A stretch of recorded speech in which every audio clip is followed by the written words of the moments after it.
Welcome to the How to Be Awesome at Your Job podcast, the show where brilliant professionals share how to sharpen the universal skills required to flourish at work. Enjoy more career fun, wins, meaning, and money with your host, Pete Mockaitis.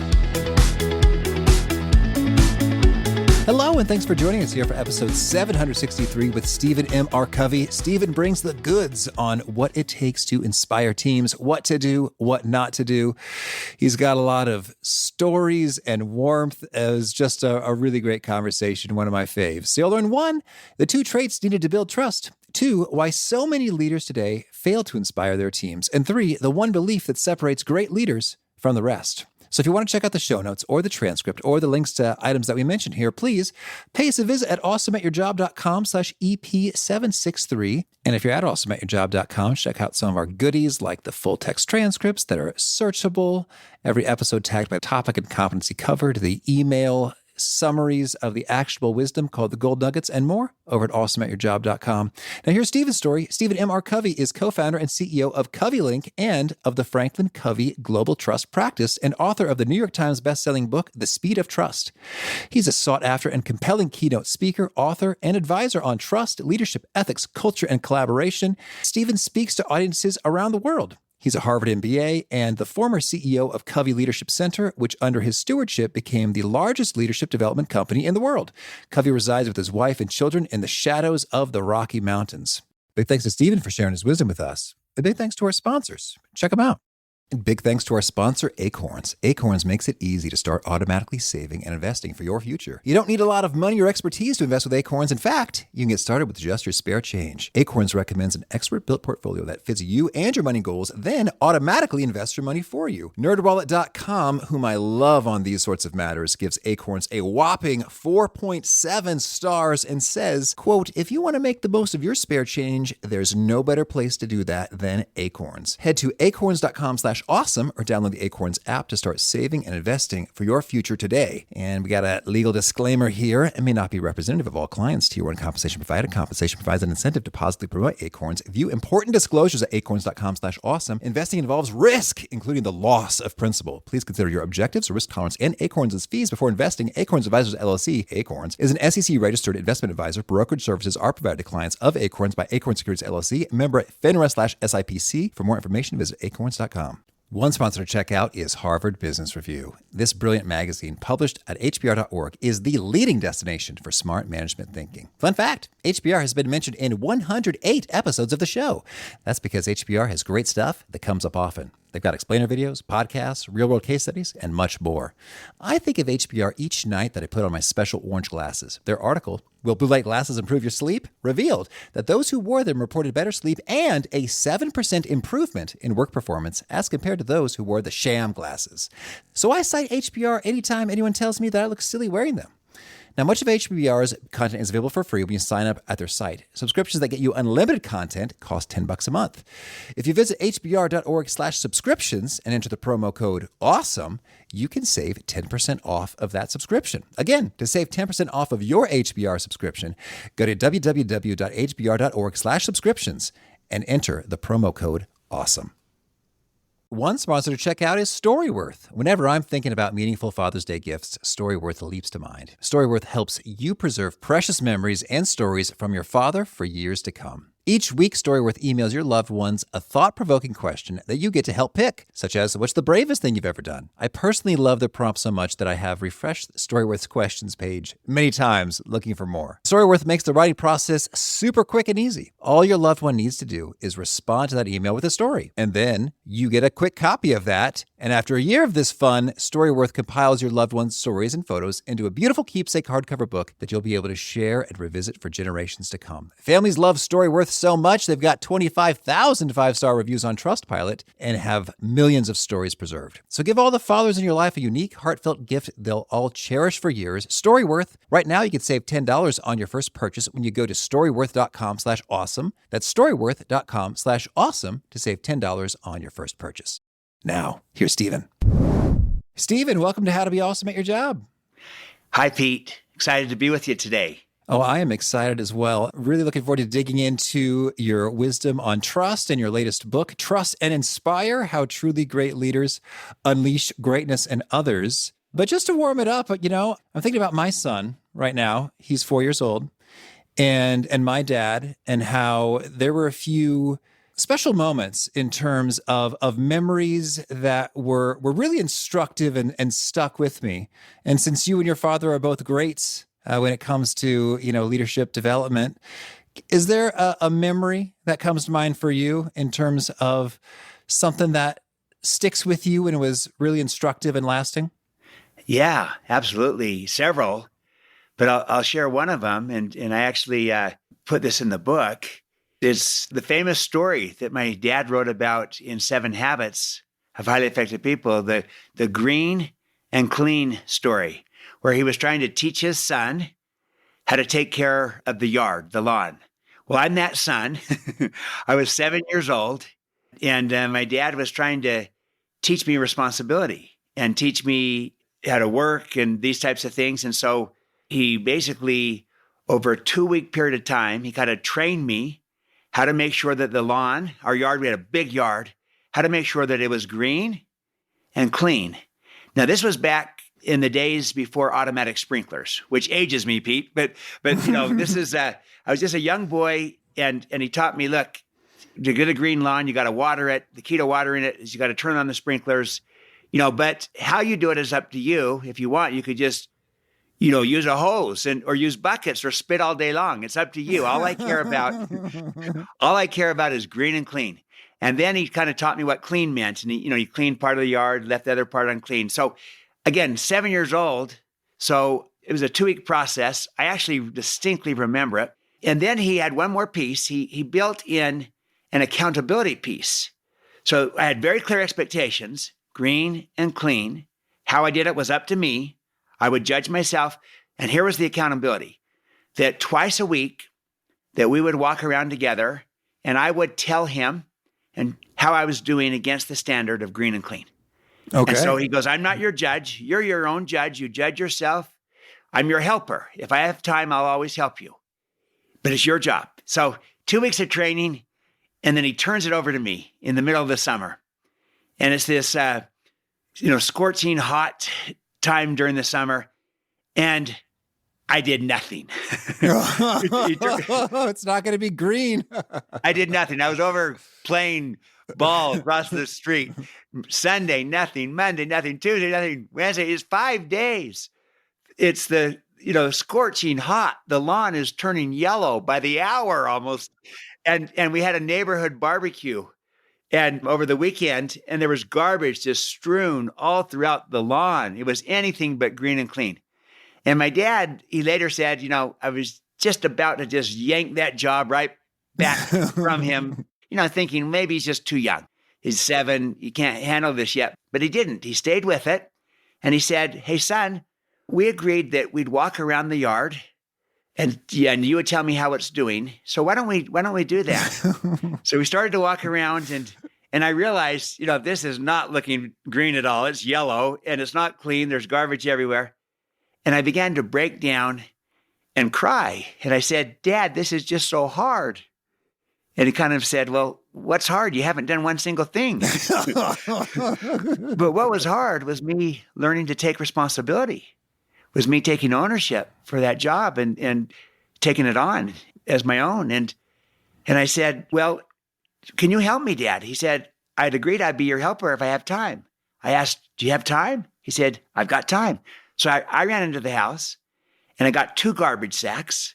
I came out, I took one, and then I gave him one. And then I started to instruct him and tell him what to do. I said, Dad, would you go over there and pick up that garbage that's fallen out? Because it makes me want to vomit. So he said, I'm your helper. Whatever you say, I'll do. I've got time. I'll help you. So he started doing what I asked him to do. And it was at that moment, as I was directing my dad as a 7-year-old on pick up this, pick up that, do this, and he was doing what I was asking, I realized this is my job. I'm responsible. And it was at that moment that suddenly I took responsibility and took over this job of making sure the yard was green and clean. I did not have to be asked the whole rest of the summer to do it a single time. I owned it. I took responsibility for it. And the lawn was green and it was clean. Now, my dad used to always tell this story when he taught 7 Habits about how this was the creation of a win-win performance agreement. But Pete, I was a 7-year-old boy. I didn't know what those terms meant. But here is what I did know as a 7-year-old. I felt trusted. I felt my father trusted me, and I didn't want to let him down. See, I was too young to be worried about allowance or status, but I didn't want to let my dad down. He was important to me, and he trusted me, and I felt it, and I responded to it. I was inspired by it. I rose to the occasion. I developed capabilities I had no idea I had at age 7, and I took responsibility for a huge yard, and it was green and clean. That was a defining experience in my life because, first of all, I saw my father built such a relationship with me that his whole purpose was one of love and caring, trying to teach me. So I received it differently because of that. But it's interesting. I experienced, as a 7-year-old boy, a trust and inspire leader, a trust and inspire parent who was believing in me. And he saw potential in me that I didn't see in myself at that time as a young boy. But when he gave me the trust and I didn't follow through, he didn't take it back and just say, oh, too young, can't do it.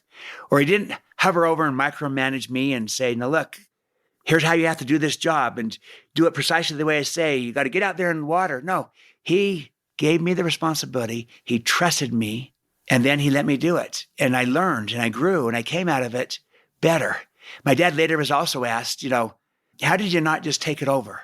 Just either micromanage him or just take the job back. And he said, because I reaffirmed my purpose, which was to raise kids, not grass. So getting the grass green and clean was a bonus. That was a nice thing. But it was more important that I raised a child that learned responsibility and a work ethic. And so I use that little story as a great example of how if this kind of extension of trust can work for a 7-year-old boy, I'll bet it can work for a 27-year-old or a 47-year-old or a 67-year-old. We all long to be trusted and inspired. It's a better way to lead, and we respond to it. And I did as a 7-year-old. So it's a great story. It's a fun story. My dad gives his side of it. It's 7 Habits. And my side of it is that I was 7 years old. What do you expect? But really, it's that I felt trusted. I didn't know what a win-win performance agreement was, but I did know that I felt the trust of my dad, and I didn't want to let him down. That is powerful. Thank you. I love it. Well, and a great way to set up a conversation talking about trust. I mean, you've done a lot of research and teaching and writing on this topic.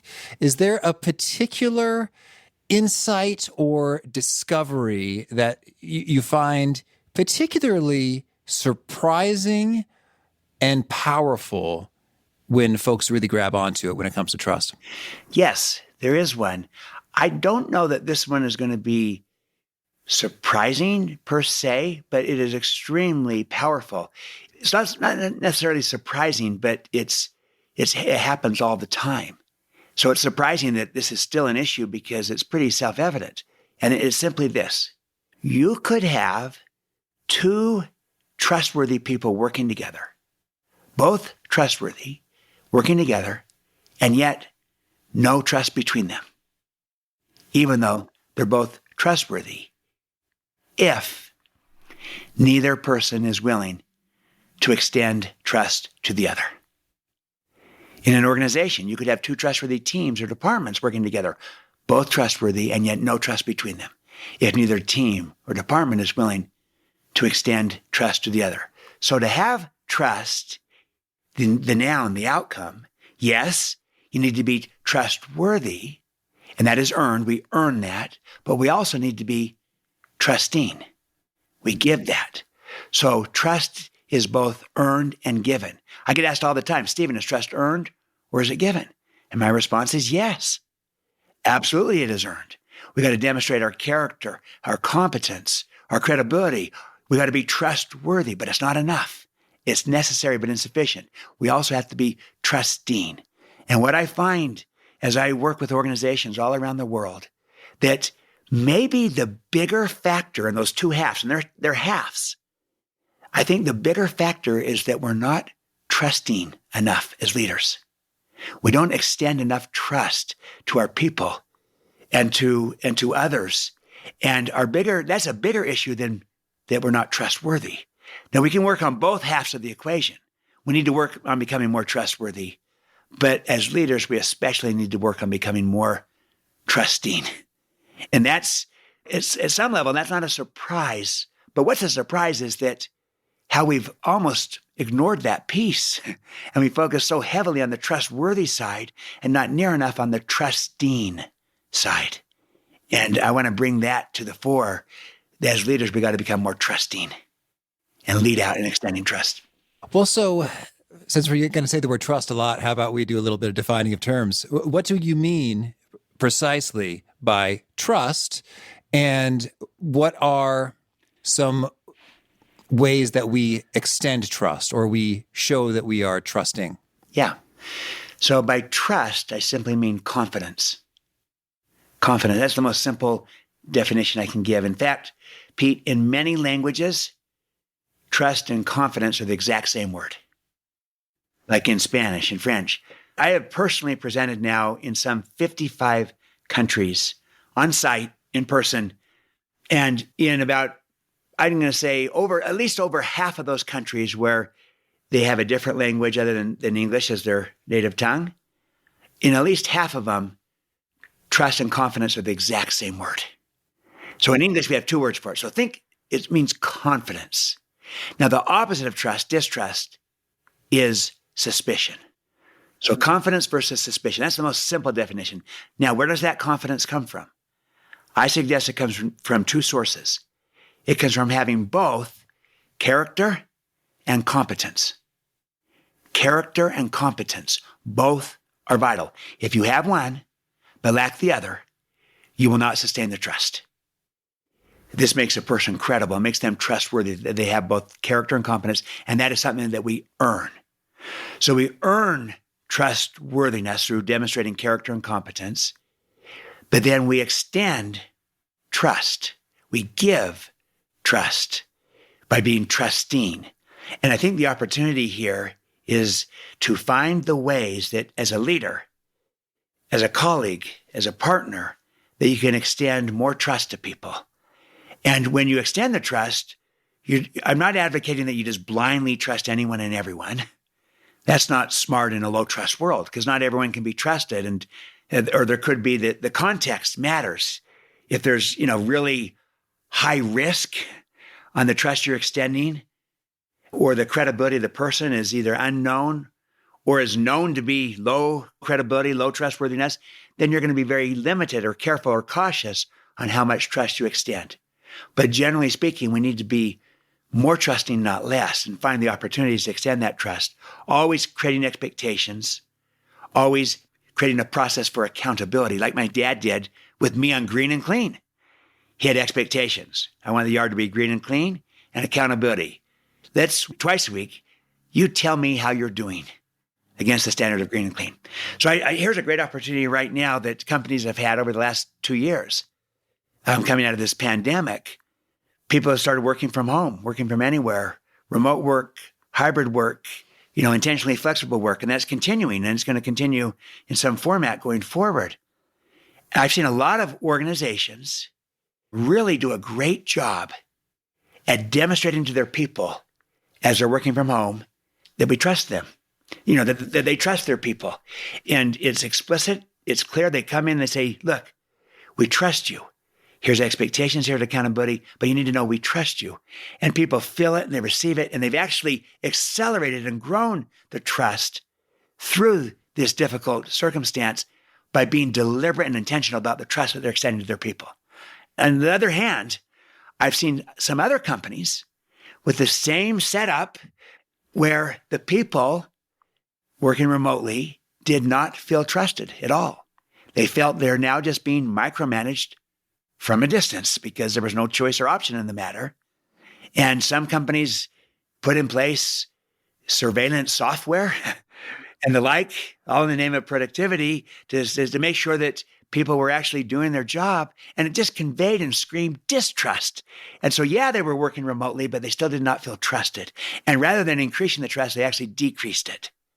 So this what's happened in the last couple of years has been a great opportunity to actually increase the trust and generate the reciprocity by demonstrating that you trust your people, or maybe have it go the other direction because you're actually demonstrating through your behavior, through your actions, that I don't trust you and I've got to micromanage you. It's just done differently now because it's remote. And going forward, as people come back and we come up with a new way of working in this new world, what matters more than the precise mechanics of what it's going to look like?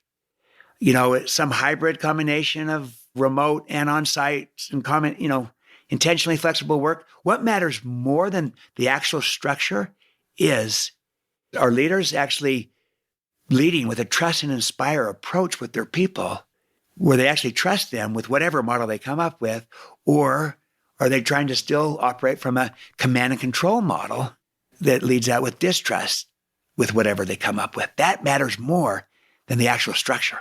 There's many right answers. What matters more is the paradigm, the mindset of trusting your people. Mm-hmm. Well, I want to dig into that contrast quite a lot shortly. Maybe first I want to dig in just a little bit.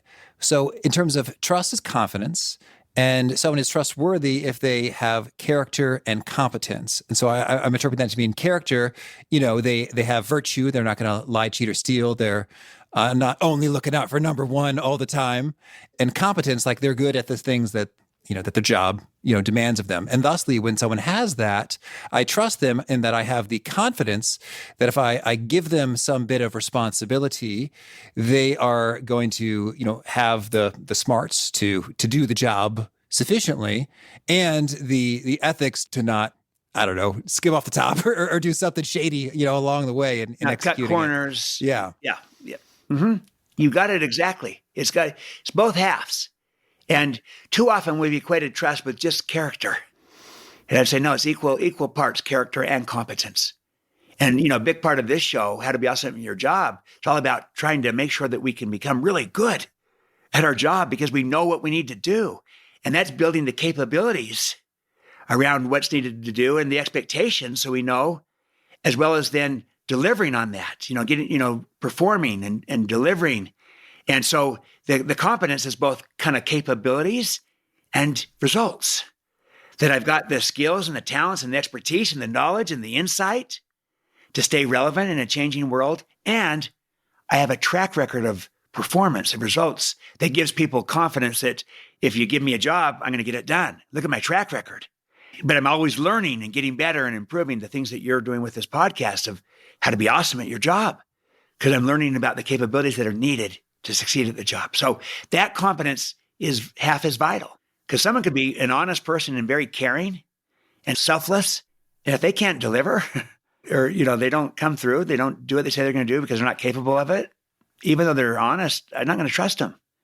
Now, clearly the reverse is true. Someone could deliver, get the job done, but if they're running people over in the process or violating the values and the beliefs of the company, cutting corners, I'm not going to trust them either. So I got to have both. That's true.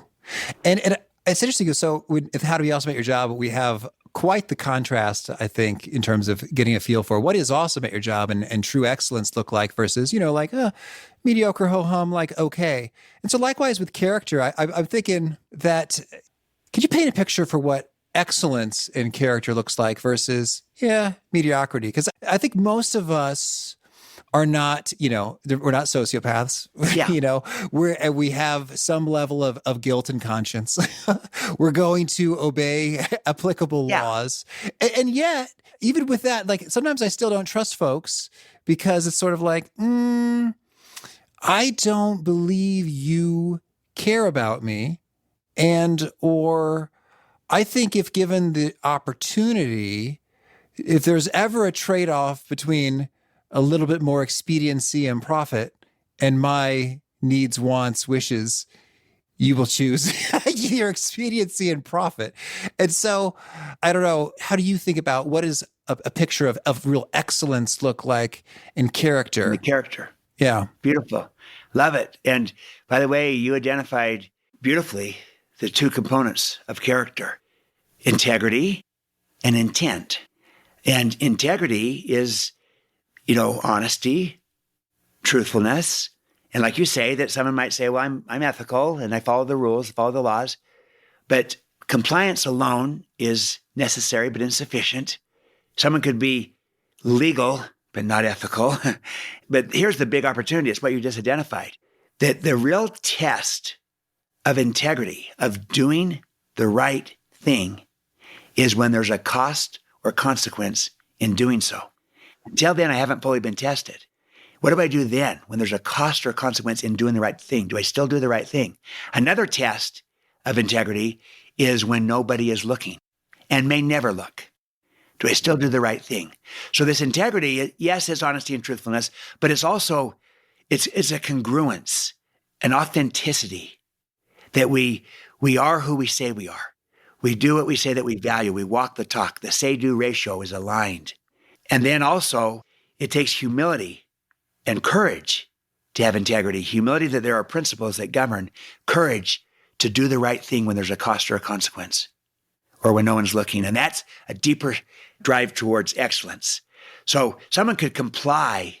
Someone else could act on commitment to do the right thing and to make judgment calls of doing the right thing, even when there's a cost or a consequence.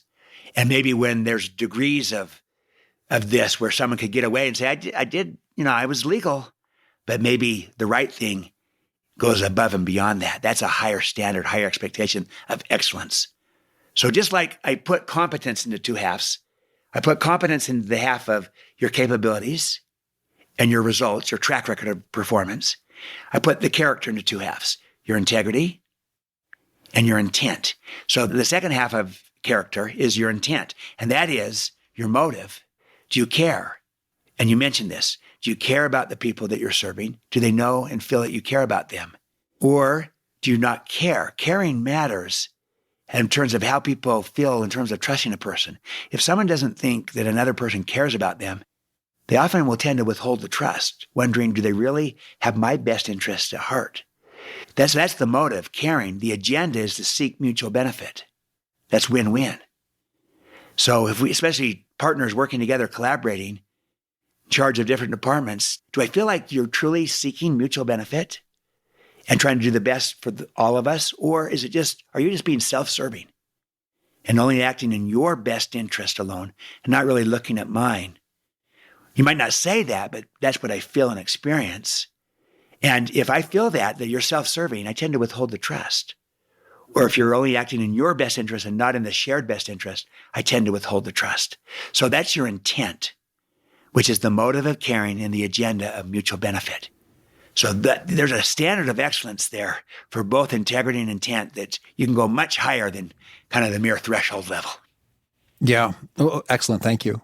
Well, now, so let's talk about sort of the big idea behind the book, Trust and Inspire. So you say there's trust and inspire, and then there's command and control.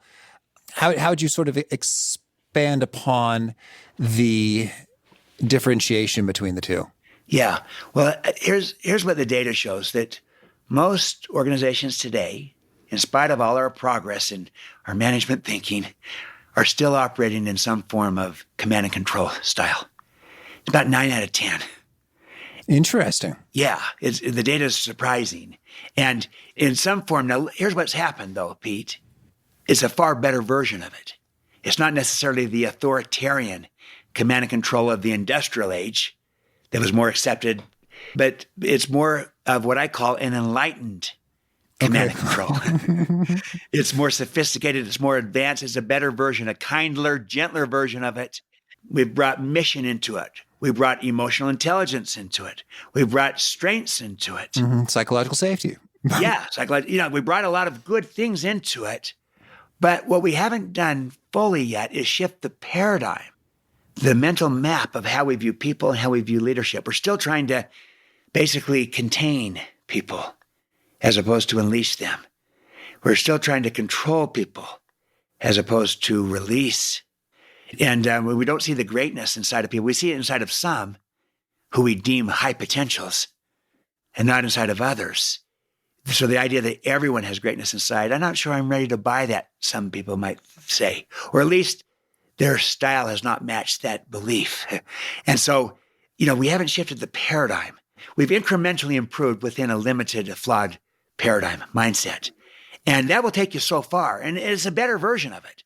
So we made a lot of progress, but in spite of all our progress, it still falls short of really shifting the paradigm to a trust and inspire approach, where I start with the fundamental belief that people have greatness inside of them. So my job as a leader is to unleash their potential, not to contain or control them.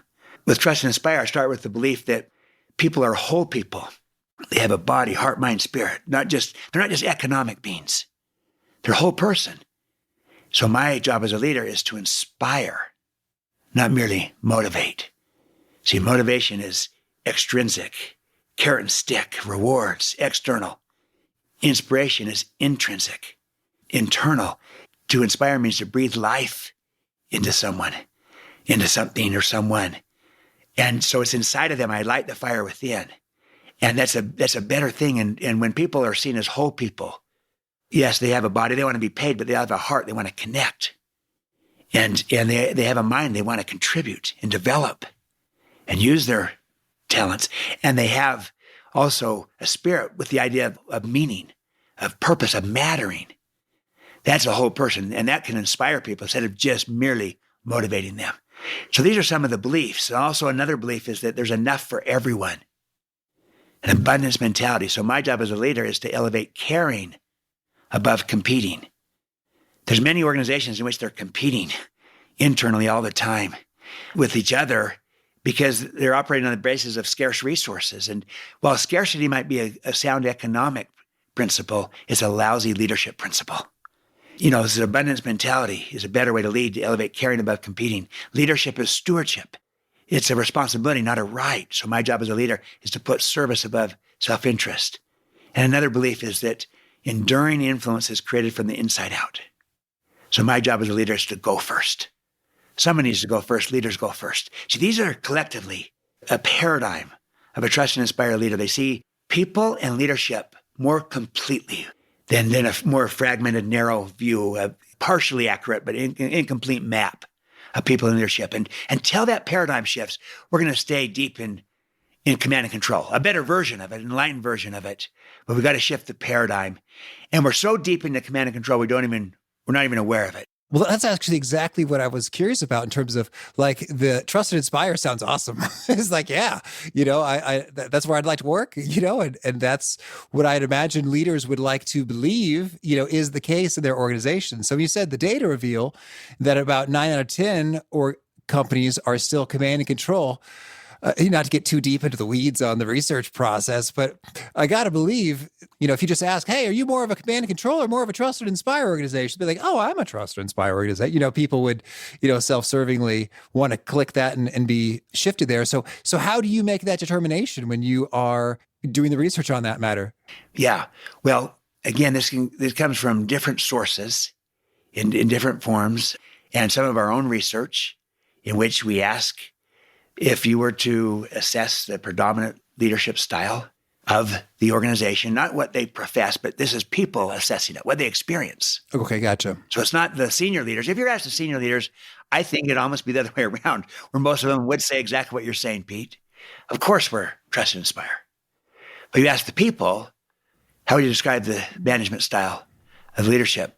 And you get far more into command and control. But also there's a beautiful study by LRN, a consultancy that focuses heavily on ethics and things like that, and superb firm that looks at these archetypes of what they called blind obedience, informed acquiescence, or self-governance. Kind of 3 different archetypes, and again, almost everyone is in some form of what would be, in my words now, command and control, either the blind obedience or the informed acquiescence. Now they've moved a lot. See, there's a lot more now in informed acquiescence. So it's more of a transactional type of thing versus a blind obedience, but very few that are into self-governance, which is another capture way for this idea of trust and inspire. And again, you'll see a lot of, there's been progress, but we're so immersed in a command and control world even to this day, that it's right in our language. You know, you look at span of control, chain of command, rank and file, recruitment. These are all military terms. And command and control is a military term. It's kind of coming from this mindset. And you see it in our systems and structures. Structures tend to be more hierarchical. Now, there's some shifts again, of course, we're seeing. But traditional hierarchies and the like, you see it in systems of forced rankings and your high potentials and identifying different things and performance appraisals and reviews. You see it in all kinds of paradigms of bosses and subordinates and all kinds of different things. So it just shows up in a variety of ways. I call it fish discover water last. They're so immersed in it, we don't even recognize it. And we see this command and control is so all around us, we're often not even aware of it. But another thing is this, that we kind of know all this, that command and control doesn't really work today as well as it maybe did in a different era. And I don't think it worked that great before either. But to know and not to do is not to know. And so it's one thing to say, yeah, we got to lead with trust and inspire, but that's harder to say than to do. People have a hard time letting go. They have a hard time truly empowering, have a hard time truly extending trust and abundantly extending trust, because they're worried that, they're going to be held accountable. What if it doesn't work? Or what if I've been burned before? Or what if I don't know how to do this? What if I can't let go? Or what if this is who I am? I built my whole career being this kind of leader.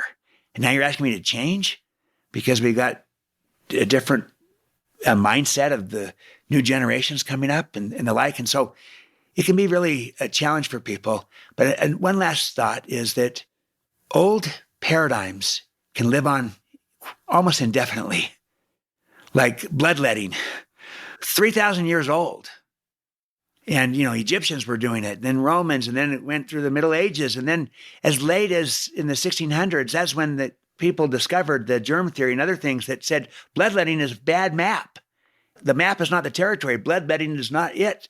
And yet it continued for another 250 years, being the common practice, or at least a common practice among many, even though it had been disproven 250 years earlier. So old paradigms, can continue to lead on, and we're seeing much of that. Command and control is like a native tongue, and trust and inspire is like an acquired tongue.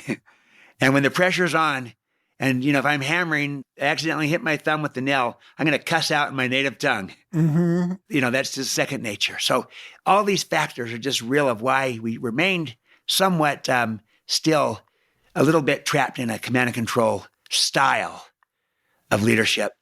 And we need to shift the style. That's why I like to use the word style. This is a meta style. And trust and inspire, you said it, Pete. It sounds better. We all like that. We all want to be trusted. It's like me and my dad. He didn't hover over and micromanage me. He trusted me. It inspired me. It's aspirational. We'd all like that. And I'll bet some of us have had a trust and inspire leader in our life. At least one, maybe many. But at least one, whether it be a family member or someone at work or a mentor or coach who believed in us, had confidence in us, extended trust to us, maybe believed in us more than we believed in ourselves. So I ask our listeners, when you had someone like that, a trust and inspire leader in your life at some point, somewhere, whether at work or at home or in the community, what did that do to you? Did you need to be managed? Or did you self-govern?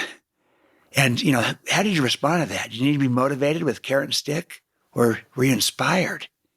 Did you rise to the occasion? Did you want to prove it justified and give it back and just feel gratitude and you perform better? So that's the idea.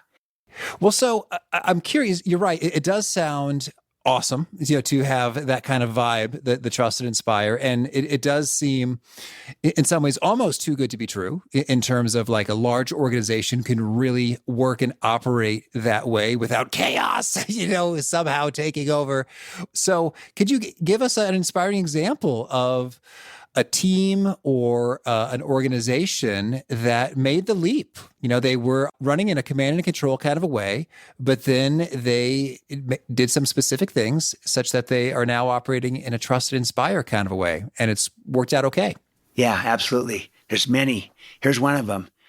Microsoft under Satya Nadella. When Satya Nadella got in as CEO, Microsoft had been kind of fading. They're still huge, right? Because they had so much market share, but they no longer had the same great culture that people wanted to be a part of. They were starting to lose people quite a bit. They were not innovating, and they were kind of resting upon their laurels from the past, not innovating. A cartoonist in Seattle drew a cartoon of the Microsoft culture in which he depicted silos and pyramids with people from within pointing guns at each other. It was seen as, this cutthroat culture that was internally competitive, and the way to get ahead, was to take out your fellow person there within the company. I call these the two epic imperatives of our time that we have today. They were not, at the time, winning in the workplace.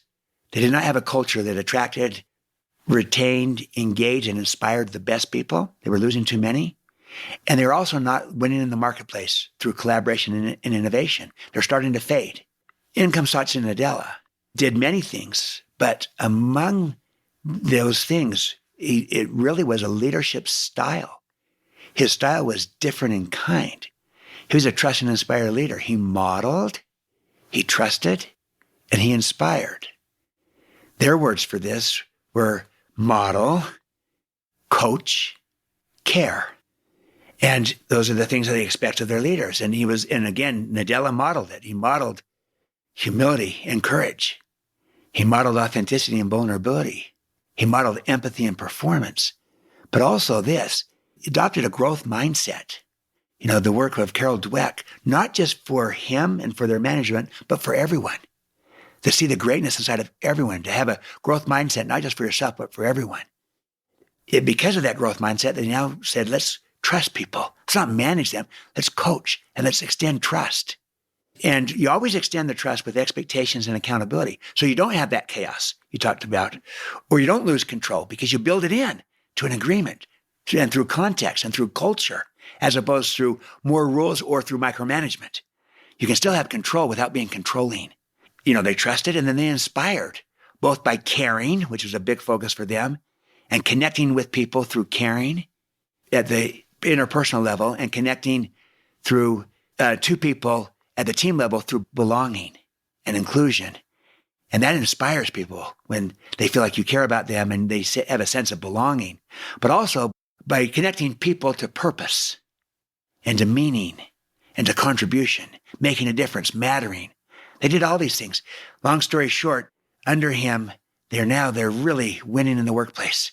They've got a high trust culture that inspires. They're not perfect, but it's a cooler place to work than it's been. They're winning in the marketplace. They're collaborating and innovating. They're a cloud powerhouse. They recreated themselves, and they're innovating again.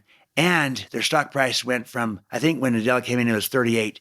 Today it's about 300. And so dramatic turnaround.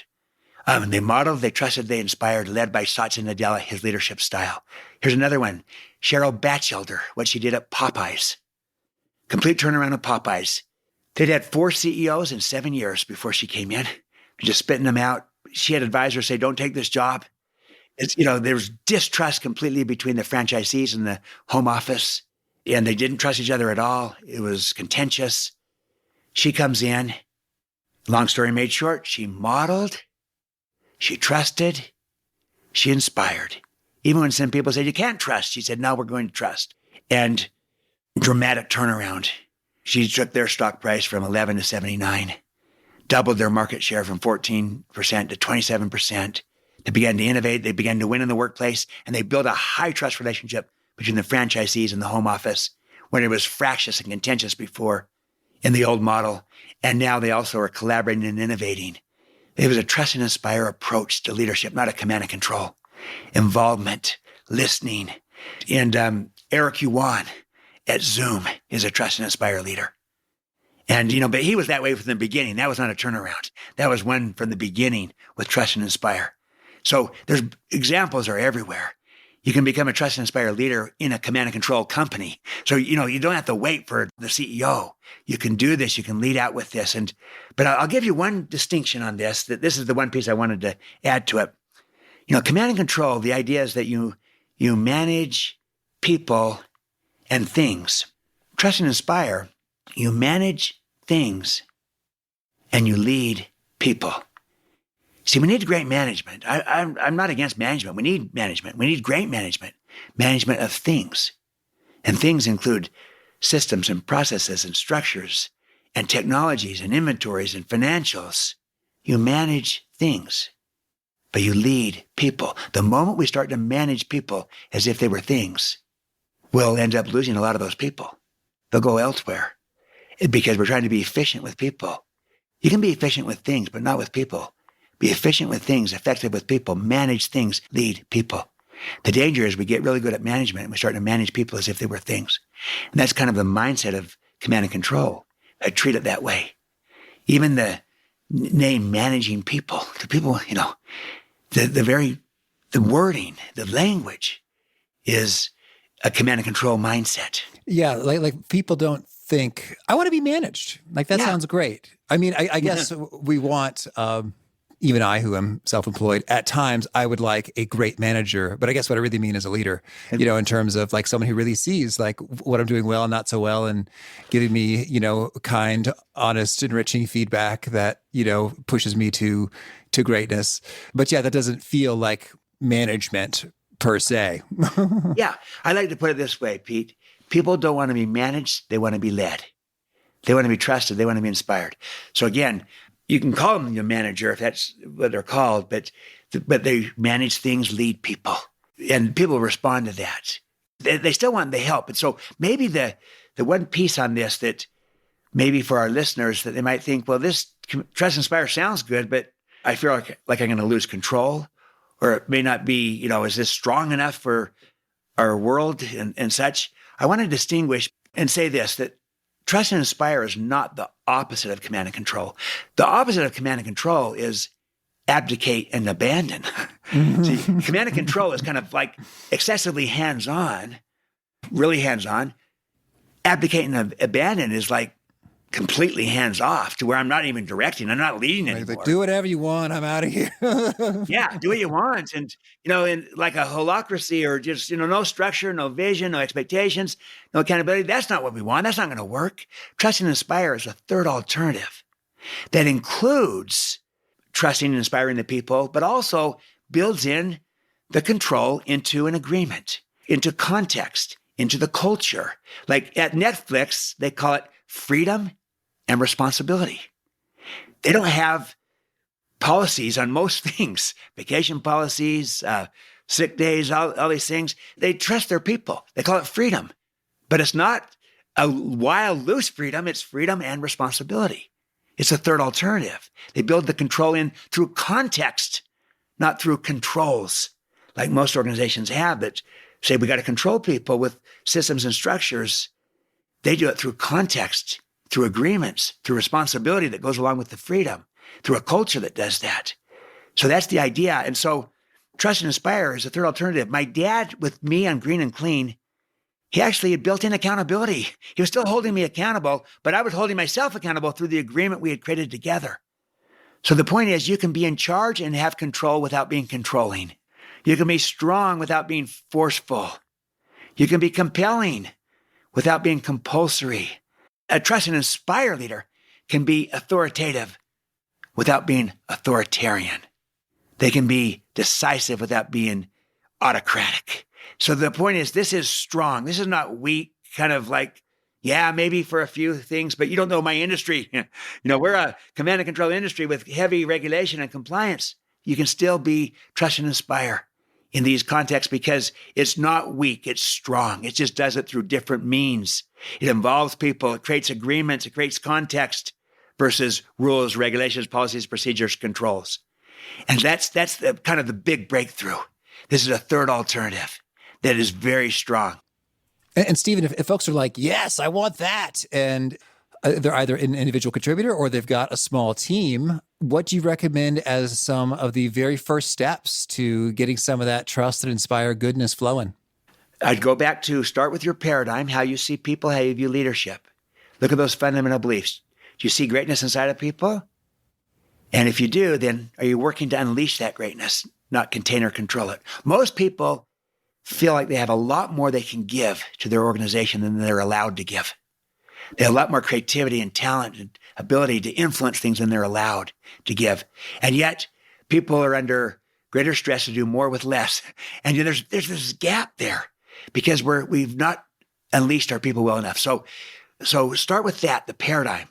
See the potential, communicate the potential to people so they can come to see it in themselves.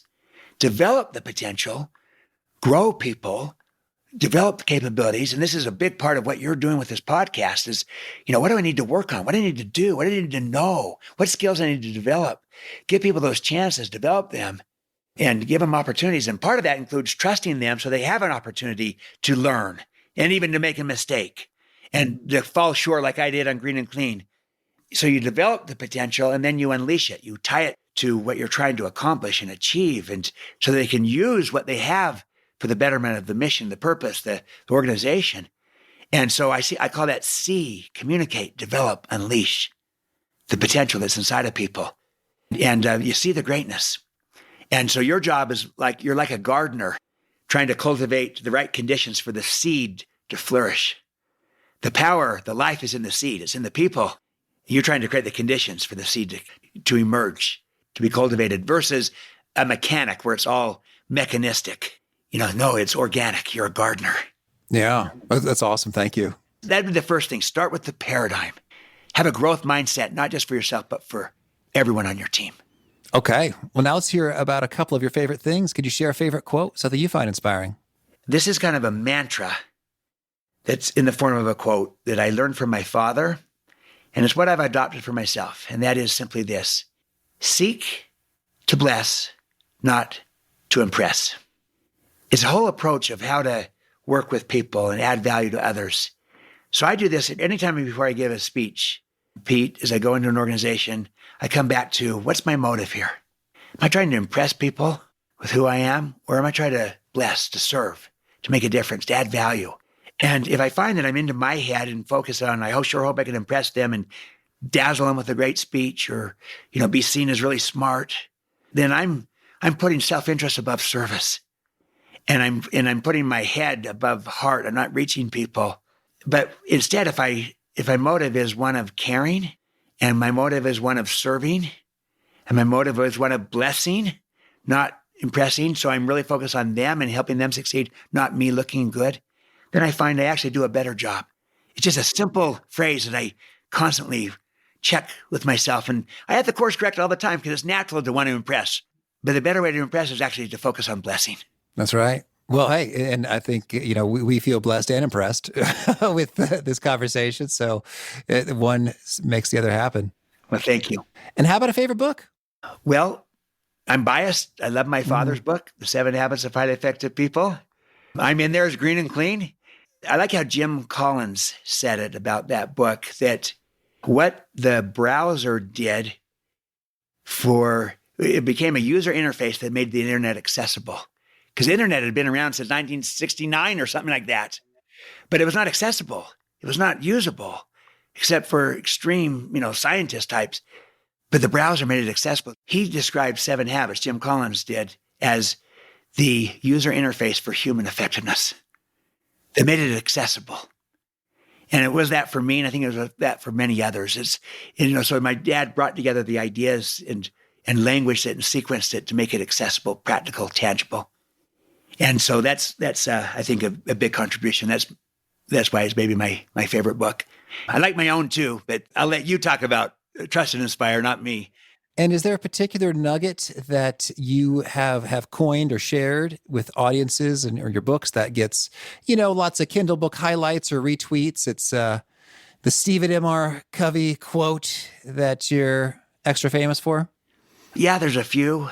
One is that the first job of a leader is to inspire trust, and the second job is to extend trust.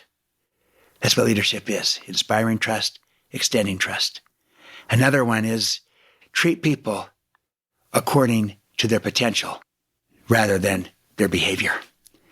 So you're aware of their behavior, you're informed by it, but if you treat them according to their potential, they tend to live up to it far better.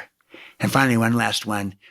While we tend to judge others on their behavior, we tend to judge ourselves on our intent. What if we could know another's intent? I think we'd see them and judge them differently. So those are a few quotes or expressions that people repeat. And if folks want to learn more or get in touch, where would you point them? You can go to, trustandinspire.com. We got a website for this book, Trust and Inspire. You can get the book. It's available in bookstores everywhere and obviously online through Amazon, barnesandnoble.com. And then you can follow me on Twitter and Instagram and LinkedIn. I'm at Stephen M.R. Covey. I'd love you to follow me and dive deeper into what I'm calling the new way to lead in a new world. A new world of work requires a new way to lead. Trust and inspire. It's aspirational. It's what we want. You said it. I agree. It's what we want when we've experienced it. It's hard to not feel gratitude toward that and want that. So my challenge for our listener, I'll go full circle on this, is I asked you, the listener, to think about maybe someone in your life who was a trust and inspire leader for you and what that did to you. So, I'm going to do a 180 on this and say, for whom, listener, could you become a trust and inspire person? Who could you become that person that would look at you and say, Pete trusted and inspired me, and here's what it did to me. So we've maybe had someone that's done it for us. What if we could do it for another? And if you can do it for one, you can do it for many. This is a better way to lead in a new world of work. I think Trust and Inspire is part of the solution to the future of work. It's not enough to just deal with the structure and the methodology. It's the mindset. It's the style of leadership. And don't let your style get in the way of your intent. I think most people's intent is trust and inspire. I think much of our style still falls in command and control. Our style is getting in the way of our intent. And we can change that. We can re-script ourselves. We can learn the skills to lead in a way where we're very trusting while also building in control into the trust, into the agreement that we're building. It's having control, not being controlling.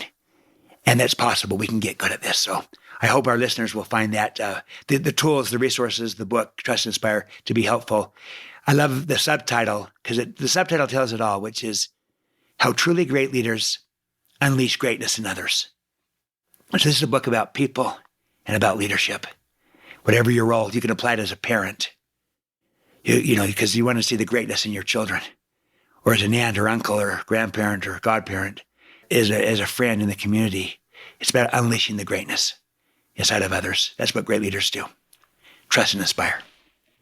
All right, Stephen, this has been such a treat. Thank you for all you do and for your trust and inspiration, and keep on rocking. Well, thank you, Pete. I feel the same about you. You're a Trust and Inspire podcaster that's really trying to focus on helping your listeners succeed, become truly awesome at their job, and because they know what to do, and you're helping them succeed. So commend you and commend what you're doing here. Wish you every success, and also all of our listeners. I love so much of what Stephen had to share, but I think the thing I think of just about daily since this conversation is green and clean. As I'm talking to my own son, who's 4 years old and learning on smaller scale, bits and bits of responsibility, and just that clarity associated with, oh, this is kind of what we're going for. Okay, got it. And feel free to pursue it however you like. That fits your preferences. And that does feel inspiring. And it does feel trusted. And it makes you want to step up and deliver, whether you're 7 years old working on a lawn or 70 years old working on $1 billion project. Great stuff from Stephen. Again, the show notes, the transcript, the links to items we've referenced are at awesomeatyourjob.com/EP763. Hope to catch you next time, and peace. Thanks for listening. To get the most out of the show, we recommend 2 key things. First, check out the extra resources at awesomeatyourjob.com. You can find this episode's transcript and links, as well as the perfect episode for your situation. You can search the full text transcripts of hundreds of episodes or explore episodes tagged by topic and competency covered. Second, subscribe to the podcast and get future episodes automatically. You can subscribe by telling Siri and several other smartphones and speakers, subscribe to the How to Be Awesome at Your Job podcast, or by tapping subscribe in your podcast player of choice. If you'd like some extra help figuring out podcasts and how subscriptions work, visit awesomeatyourjob.com/subscribe for guidance. Hope to catch you on the next episode of How to Be Awesome at Your Job.